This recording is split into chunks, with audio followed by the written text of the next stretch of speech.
E aí pessoal, tudo bem? Bem-vindos para mais um Fala Dudu. E hoje o tema é educação e gastos com educação. E esse é um debate super acalorado e as pessoas gostam de qualificar quem está defendendo propostas de aumentar gastos com educação como as pessoas do bem e as pessoas que estão mais reticentes ou céticas ou querem mais explicações, digamos, são imediatamente classificadas como pessoas do mal. Acho que fazer esse tipo de dicotomia é um grande equívoco, né? Porque a gente tem que olhar para a questão da educação sobre diversos ângulos diferentes. Há o ângulo orçamentário, que é super importante, há o ângulo da distribuição de renda, que é super importante, e há o ângulo pouquíssimo debatido, que é o ângulo da eficiência do gasto, que é hiper importante.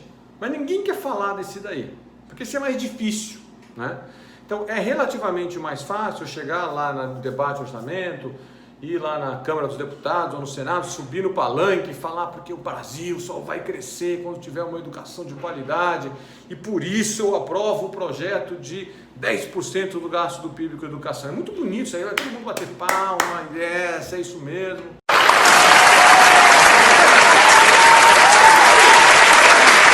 E aí vai ter um outro cara que vai subir, né, um pouquinho menos enfático, vai falar, olha gente, mas vamos ver quanto que o Brasil gasta com educação. O Brasil gasta 6% do PIB com educação, então querendo aumentar isso daí mais ainda.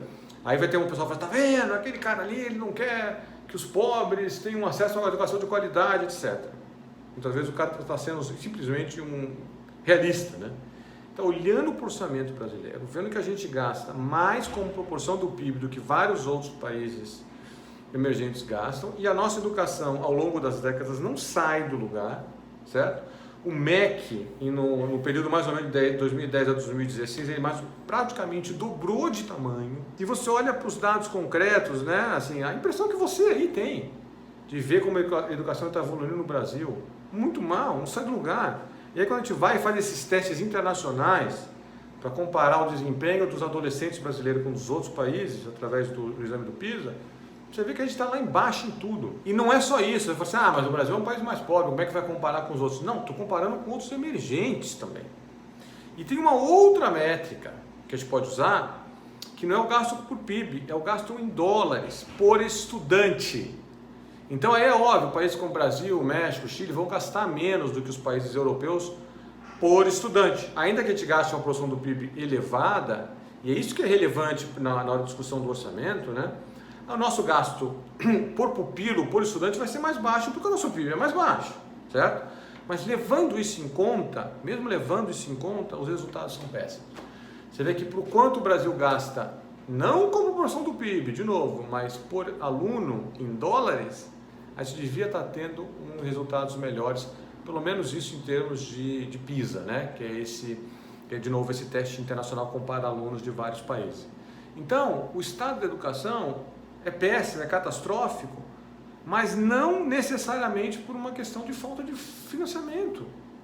A gente faz um esforço grande de alocação de recursos para a educação, mas não tem resultado.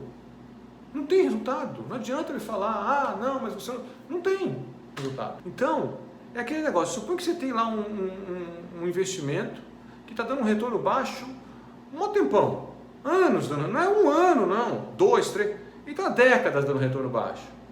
A gente fala assim, na verdade se eu botar mais recurso ali, aquele negócio vai, aí você vai botar mais, e continua dando retorno baixo. Aí, 20 anos depois, dando retorno baixo, você fala assim, não, precisa botar mais um pouco, aí você bota mais, continua dando retorno baixo. Você vai ficar botando seu dinheiro naquele buraco ali? Tá? Não vai, né? Você vai assim, não, peraí, é importante eu ter um dinheiro guardado para o meu futuro, mas deixa eu ver como que eu vou alocar esse dinheiro, como que eu vou guardar esse dinheiro, exatamente aonde, que fundo, né? O cara que está fazendo investimento, que vou botar no fundo de ação, no fundo de título, no fundo do fundo do banco A, B ou C, quem que está dando um retorno melhor? Você vai fazer esse tipo de análise de qualidade, é óbvio que você vai fazer com o seu dinheiro, né?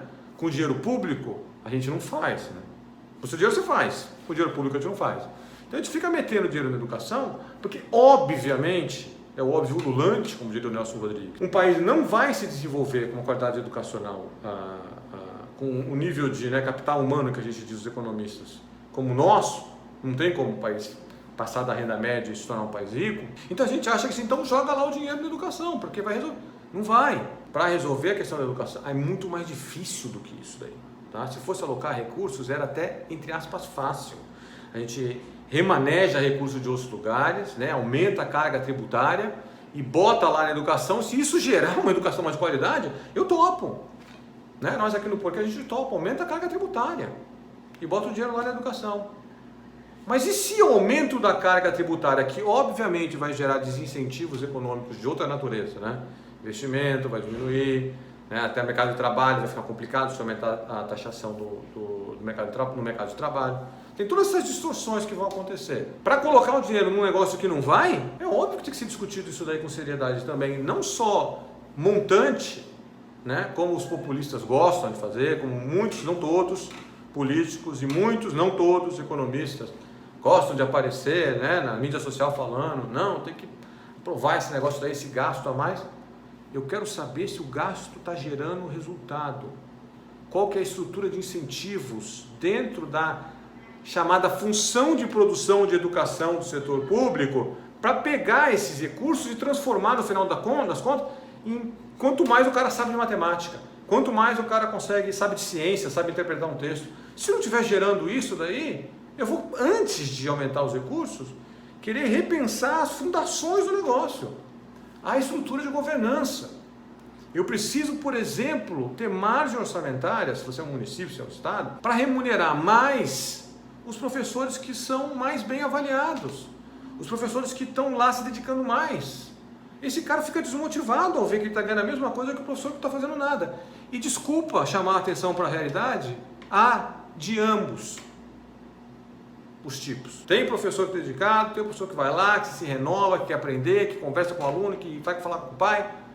E tem o que não faz isso.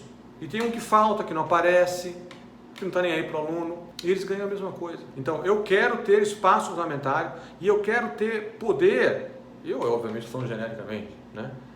De poder remanejar, de poder ver o que não está funcionando e retirar isso do caminho para sobrar mais recursos para as coisas que funcionam.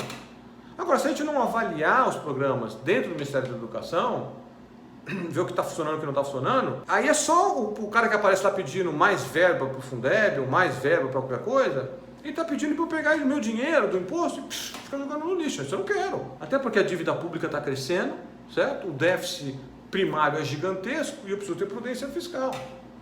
Já não devo, né, desperdiçar recurso nunca. Mais problemático ainda num momento como esse.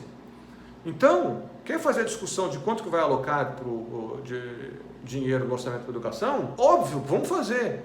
E vamos inclusive indicar as fontes.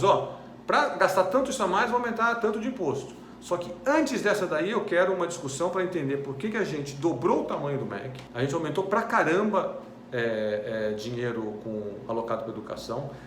A gente vai para 7% do PIB com essa proposta só do gasto público com educação.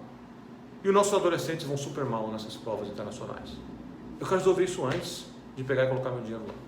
E você?